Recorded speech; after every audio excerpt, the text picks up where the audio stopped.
ఓం సాయిరామ్ సమర్థ సద్గురు సాయినాథ్ మహారాజ్‌కి జై. సాయి భక్తులందరికీ నమస్కారం అండి.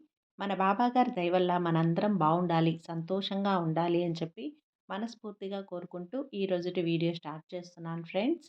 ఇక ఈరోజు వీడియోలో మనం చూడబోయేది ఏంటి అంటే, బిడ్డ ఆలస్యం చేయకుండా ఈ పుస్తకాన్ని తెరిచి చూడు.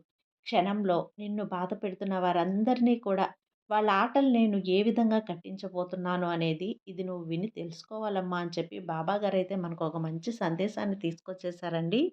ఆ సందేశం ఏంటి? ఆ సందేశం రూపంలో బాబాగారు మనతో ఏం చెప్పబోతున్నారు అనేది ఆయన మాటల్లోనే వినే ముందుగా మన ఛానల్‌లో ఎవరైనా కొత్తగా వీడియో చూస్తూ ఉన్నట్లయితే ప్లీజ్ సబ్స్క్రైబ్ చేసుకోండి ఫ్రెండ్స్. వీడియో నచ్చితే గనక లైక్ చేసి, షేర్ చేసి, కామెంట్ చేయండి. ఇక వీడియోలోకి వెళ్ళబోయే ముందుగా ఒక్కసారి మనకు తెలిసిన గురువుగారండి. షిరిడీ సాయిబాబా ఆశీస్సులతో జ్యోతిష్యం చెప్తున్నారు. గురూజీ సుబ్రహ్మణ్యం రాజు గారు.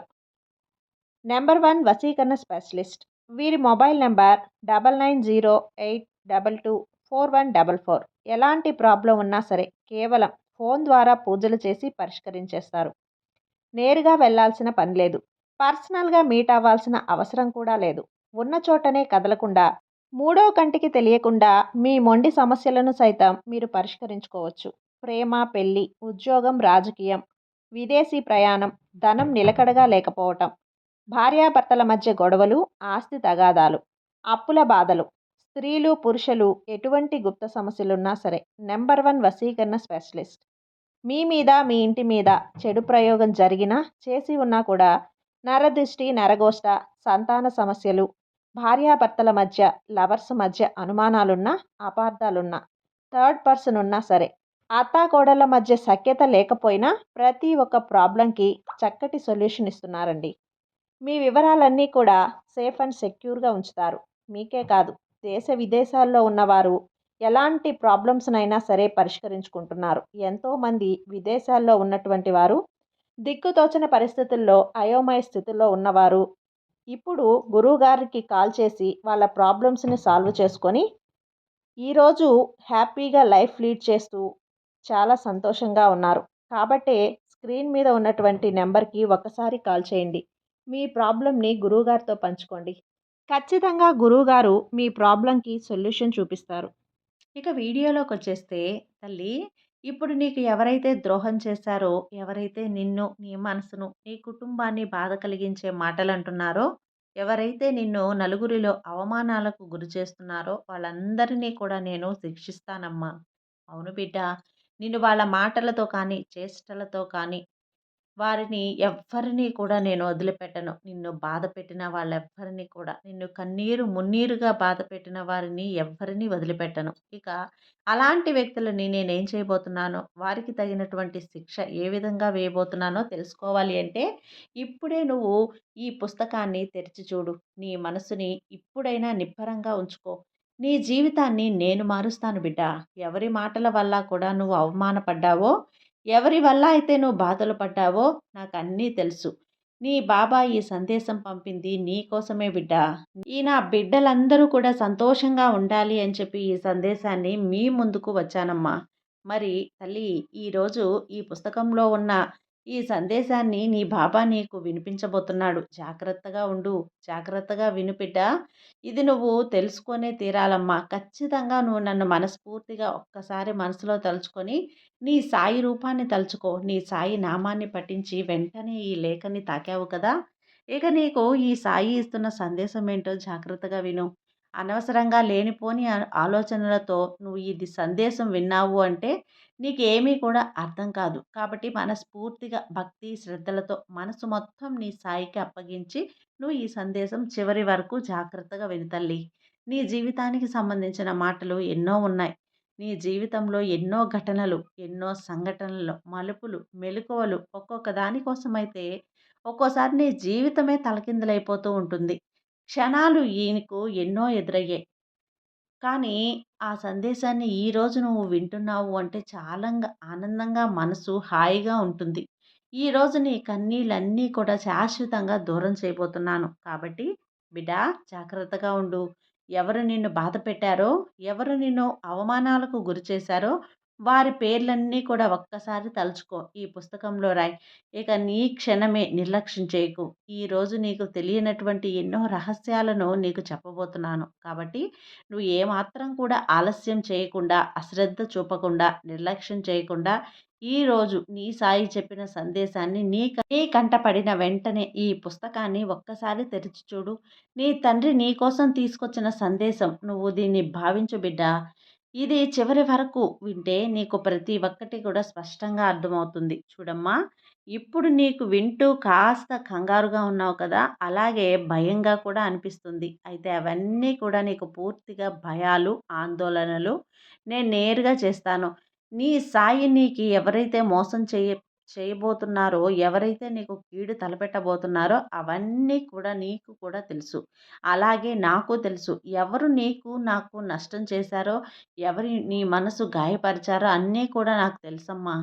నేను ఏదైనా కానీ నిన్నంతా మంచే జరగాలని చూస్తూ ఉంటాను. నువ్వు ఒక వస్తువునో, బంధువునో అది అనుకున్న కొద్దిసేపటికే నీ నుంచి దూరమైపోతుంది కదా! అందుకే బిడ్డ, నీ మీద ఎప్పుడు కూడా నీకు ప్రేమను పెంచుకో, ఆశలు పెంచుకో. నువ్వు ఏ ఉద్దేశంతో నాకు దగ్గరవుతున్నావు, ఏ ఉద్దేశంతో నాతో మాట్లాడుతున్నావు అనేది అర్థం చేసుకోలేకపోతే అయోమయం పరిస్థితిలో ఉంటావు. ఆపదలో ఉన్నప్పుడు నువ్వు ఎప్పుడు కూడా నా వద్దకొచ్చి, "బాబా, నన్ను ఏదో ఒక రకంగా మీరు జాగ్రత్తగా కాపాడాలి" అని అన్నారే తప్ప, కానీ నీ చుట్టుపక్కల ఉన్నటువంటి మనుషులు నమ్మక ద్రోహులై నన్ను ఎప్పుడూ కూడా ఏదో ఒక విషయంలో నా మనసును కష్టపెడుతూనే ఉంటారు. ఇలా మాట్లాడడం వల్ల నాకు చాలా బాధగా ఉంటుంది బాబా. ఎందుకు బాబా అందరూ ఇలా ఉన్నారు? మరి వారి గురించి అందరూ కూడా ఇలా ఆలోచిస్తూ ఉన్నారు. తండ్రి, బాబా, ఎలా వారి నుంచి నేను బయటపడాలి అని నువ్వు ఎప్పుడూ నన్ను దీనంగా అడుగుతూ, బాధపడుతూ, ఆలోచిస్తూ, చింతిస్తూ ఉన్నావు కదా! అయితే అలాంటి వారి శత్రువుల మధ్య నుండి నిన్ను ఏ రోజు ఎలా బయటపడేస్తానో, ఎలా వారికి బుద్ధి చెప్తానో నీకు తెలుసా అమ్మా? నీకు మోసం చేయటం తెలీదు. అసలు నువ్వు ఒకరి దగ్గర చెయ్యి చాపటం కూడా తెలియదు. అలానే ఒకరిని బాధ పెట్టడం అంతకన్నా తెలియదు. ఒకరిని మోసం చేయటం రాదు. ఎవరు సంతోషంగా లేకపోతే నువ్వు చూస్తూ కూడా ఆనందంగా ఉండటం కూడా నీకిష్టం ఉండదు. నీ తెలివితేటలతో, రెక్కల కష్టంతో నువ్వు నీ జీవితంలో అంచెలంచెలుగా ఎదుగుతూ ఉన్నావు. నీకున్నటువంటి దాంట్లోనే తింటూ ఉన్నావు. అలాంటి వాళ్ళు నిన్ను చూసి నవ్వి, నిన్ను చూసి అవమానాలకు గురి చేసేవాళ్ళు అలానే నువ్వు బావుంటే ఓర్చుకోలేని వారు నీ దగ్గర ఉన్న దాంట్లో నువ్వు తృప్తి పడుతున్నావు కాబట్టి నీ సంపాదనతో ఒక్క రూపాయితో నువ్వు కష్టంగా నువ్వు ఆనందంగా ఉంటున్నావు. అవును కదా! అందుకే నీ చుట్టూ ఉన్నవారికి, ఇతరులకు నీ మీద కాస్త ఈర్ష్య, ద్వేషాలు మొదలయ్యాయి. ఇప్పుడు నీ చుట్టూ ఉన్నవాళ్ళు ఎవరూ లేరమ్మా. అలా అస్సలు లేరు. కాబట్టి అలాంటి వ్యక్తుల గురించి నువ్వు అసలు ఆలోచించొద్దు, పట్టించుకోవద్దు. ఇప్పుడు నీ చుట్టూ ఉన్న వాళ్ళంతా ఎలా ఉన్నారో తెలుసా? ఎవరు ఏమైతే నాకెందుకు, నేను బావుండాలి అన్న స్వార్థంతో ఉన్నారు. అలానే ఇతరుల్ని మోసం చేసి వాళ్ళు సంతోషపడుతూ కూడా ఉన్నారు. అలాంటి క్రూరమైన మనుషుల మధ్య ఇప్పుడు నువ్వు జీవిస్తున్నావు బిడ్డ. ఏ వ్యక్తి అయినా ఎదుగుతున్నాడో, ఏ వ్యక్తి అయితే నలుగురిలోనూ మంచి పేరు ప్రతిష్టలు సంపాదించుకున్నారో, ఏ వ్యక్తి అయితే ఏ సమస్యలు, చీకు చింత ఏమీ లేకుండా ఆనందంగా వారి కుటుంబాలతో సంతోషంగా గడుపుతున్నారు. అలాంటి వ్యక్తులను చూసి ఈ లోకంలో ఎప్పుడూ కూడా ఈర్ష్య, ద్వేషాలతో రగిలిపోతూ ఉండకూడదు. ఇది సహజమే. అందరూ కూడా అలానే ఉంటారు. కానీ అలా ఉండకూడదు. కాబట్టి నువ్వు ఎప్పుడూ కూడా ఎవరిని కూడా అన్యాయం అనేది తలపెట్టలేదు. ఎవ్వరికీ కూడా కీడు చేయలేదు. హాని తలపెట్టలేదు. అందరూ బావుండాలి బాబా, అందులో నేనుండాలి అని ఎప్పుడూ నా ప్రార్థన, నువ్వు నా దగ్గర ప్రార్థన పెడతావు. అయితే తల్లి, ఈరోజు నీ గురించి అనవసరంగా అంటే నువ్వు చెడిపోతే బావుణ్ణు, లేకపోతే నీకు అనారోగ్యం రావాలి, లేదంటే నువ్వు చేసే పనులు విఫలమైతే బావుణ్ణు అని చెప్పి ఎవరైతే ఆలోచించి ఎదురు చూస్తూ ఉన్నారో వాళ్ళే ఎక్కువగా నీ చుట్టూ ఉన్నారమ్మా. నువ్వు నిరాశకు లోనవకు. ప్రతి ఒక్కటి కూడా నీ బాబా ఉన్నారు అని చెప్పి మనస్ఫూర్తిగా ఉండు తల్లి. కాస్త ప్రశాంతంగా ఉండు. నీకంతా మంచే జరుగుతుంది. ఈ 4 రోజులు ఆలస్యమైనా సరే నీకు నీ బాబా అన్నీ కూడా మంచే చేస్తారు. ఆ ధైర్యాన్ని నువ్వు నీలో పెంచుకొని నీ పనిని నువ్వు ధైర్యంగా చేసుకుంటూ వెళ్ళు. ఇక నిన్ను ఎవరైతే బాధ పెట్టాలని చెప్పి నీ చుట్టూ తిరుగుతూ ఉన్నారో వాళ్ళందరినీ కూడా నాకు అప్పగించు. నేను చూసుకుంటాను. నీ నాశనాన్ని కోరుకుంటున్న వాళ్ళ సంగతి నేను చూసుకుంటాను కదా! వాళ్ళు ఏదో ఒక రకంగా నేను బుద్ధి చెప్తాను కదా, ధైర్యంగా ఉండు తల్లి, నువ్వు సంతోషంగా ఆనందంగా ఉండు. వాళ్ళు నీకు ఎలాంటి కీడు తలపెట్టాలని చూసినా సరే అడ్డుగా నేనుంటాను. చివరగా ఒకటి చెబుతున్నాను విను. ఎవరు నిన్ను ఏం చేయాలనుకున్నా సరే ముందుగా వాళ్ళు నన్ను దాటాలి. నన్ను దాటాకే వాళ్ళు నీ వద్దకు రావాలి. ఈ సాయి శక్తి దాటటం అది ఎవరి వల్ల కూడా జరగని పని, కుదరని పని. నీ బాబా శక్తి దాటి ఎవ్వరూ నీ దగ్గరికి రాలేరు. కాబట్టి నువ్వు భయపడవద్దు తల్లి. ఆనందంగా ఉండు. చిరునవ్వుతో అందరికీ సమాధానం ఇస్తూ ఉండు. అలా నీ చిరునవ్వుతో నువ్వు నీ సమస్యలన్నీ దాటుకుంటూ వెళ్ళిపో. నీకంతా మంచే జరుగుతుంది. వీలైనంత వరకు ఇతరులతో నీ ఇంటి విషయాలు, నీ కష్టాలు, నష్టాలు ఇవేమీ చెప్పుకోవద్దు. అసలు అలా చెప్పుకుంటున్నావు అంటే నీ జుట్టుని వాళ్ళ చేతిలో పెట్టినట్టే కదా! కాబట్టి ఇక నుంచైనా జాగ్రత్తగా ఉండు తల్లి. భయపడకు. లోకంలో ఎవరు ఎలాంటి వారు అనేది ఒక్క విషయం కూడా నీకు తెలియజేస్తాను. వాటిని నువ్వు జాగ్రత్తగా తెలుసుకొని మలుచుకుంటే నీ జీవితం అంతా కూడా ఇక సంతోషంగా ఉంటుంది. ఎవరైతే నీకు చెడు తలపెట్టాలని చూస్తున్నారో వాళ్ళ కళ్ళ ముందే నువ్వు అత్యంత ఎత్తులో ఎదిగేలా చేస్తాను. వాళ్ళ కళ్ళ ముందే నీ ఆదాయం పెరిగేలా చేస్తాను. నువ్వు ఆనందంగా ఉండేలా చేస్తానమ్మా. నీ జీవితం ప్రశాంతంగా హాయిగా ఉండేలా కూడా చేస్తాను. అందరూ నీ చుట్టూనే ఉంటారు. కానీ నీ ఎదుగులేదలను చూసి ఓర్వలేని వాళ్ళు ఎందరో ఉంటారు. అలా ఉండనివ్వు తల్లి. నీ సాయి నిన్ను ఎత్తులో ఉంచుతున్నాను కదా, దాన్ని మార్చడం ఎవ్వరి వల్ల కుదరదు. అస్సలు జరగని పని. ఎవరు ఎన్ని వేషాలు వేసినా వేయనివ్వు. నీ బాబా ఉన్నారు కదా, అన్నింటినీ చూసుకుంటాడు. మంచైనా చెడైనా మొత్తం నీ సాయి నీ ఆశీర్వాదంతోనే జరుగుతుందమ్మా. చెడు చేసే వాళ్ళ ఆటలు ఎన్ని రోజులు ఆడుతారు? సాగని సాగని ఏదో ఒక రోజు కాలం అనేది అక్కడితో ఆపేస్తుంది కదా. ఇక నువ్వు సంతోషంగా ఉండు. నీ పనిని నువ్వు ఏకాగ్రతగా చేసుకుంటూ ఆనందంగా ఉండు బిడ్డ.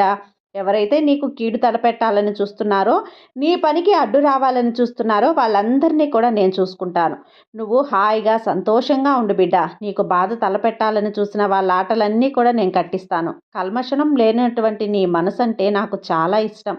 కాబట్టి నీవు ఏ పనిలోనైనా ఎలాంటి అవంతరాలు కూడా రాకుండా నిన్ను నేను జాగ్రత్తగా నడిపిస్తాను. జాగ్రత్తగా చూసుకుంటాను. ఎవరి తప్పులు, ఎవరి ఒప్పులు అనేటివి నేనన్నీ లెక్క పెడుతూనే ఉంటాను. ఇక్కడ ఎవ్వరి పప్పులు ఉడకనివ్వను తల్లి. అందరి ఆటలు కట్టిస్తాను. కాబట్టి నువ్వు నా మీద ధైర్యంగా ఉండు. ఈ బాబా మీద నువ్వు నమ్మకంతో ఉంటే ఆ ధైర్యాన్ని నీకు నేను అందిస్తాను కదా. సంతోషంగా ఉండు తల్లి. నీ బాబా నీకు తోడుండగా నీకు భయమెందుకు చెప్పు. సర్వే జనా సుఖినో భవంతు. జై సాయిరాం.